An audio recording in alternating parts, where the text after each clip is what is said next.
اعلان نبوت کے بعد میں حضور علیہ السلام رات کو مکہ کی ایک گلی سے گزر رہے تھے کہ ایک گھر سے کسی کے رونے کی آواز آئی۔ آواز میں اتنا درد تھا کہ میرے حضور علیہ السلام بے اختیار اس گھر میں داخل ہو گئے۔ میرے حضور علیہ السلام نے دیکھا کہ ایک نوجوان چکی پیس رہا ہے اور زارو قطار رو رہا ہے۔ جب میرے حضور علیہ السلام نے اس غلام کے رونے کی وجہ پوچھی تو اس نے کہا میں ایک غلام ہوں، سارا دن اپنے مالک کی بکریاں چراتا ہوں، شام کو جب تھک کر گھر آتا ہوں تو مجھے سکون کی ضرورت ہوتی ہے، مگر افسوس کہ میرا مالک مجھے گندم کی ایک بوری پیسنے کو دے دیتا ہے جس کو پیسنے میں ساری رات لگ جاتی ہے۔ میں اپنی قسمت پہ رو رہا ہوں کہ آخر میں بھی تو ایک انسان ہوں اور میرا جسم بھی آرام مانگتا ہے، سکون مانگتا ہے، لیکن افسوس کہ میرے مالک کو مجھ پر ذرا بھی ترس نہیں آتا۔ یہ سن کر میرے حضور علیہ السلام نے فرمایا کہ میں تمہارے مالک سے کہہ کر تو تمہاری مشقت کم نہیں کروا سکتا، اس لیے کہ وہ کم وقت میری مانے گا ہی نہیں، اور ہاں میں تمہاری مدد کر سکتا ہوں کہ تم سو جاؤ، میں تمہاری جگہ چکی پیستا ہوں،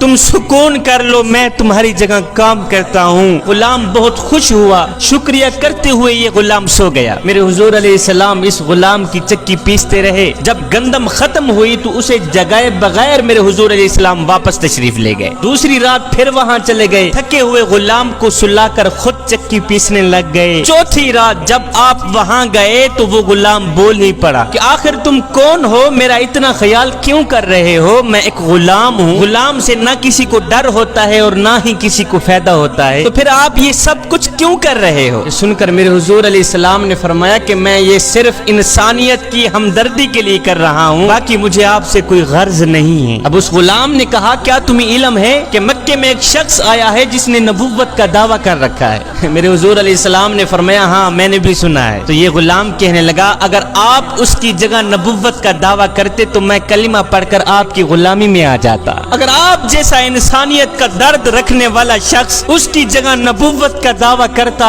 تو میں کلمہ پڑھ کر آپ کی غلامی میں آ جاتا۔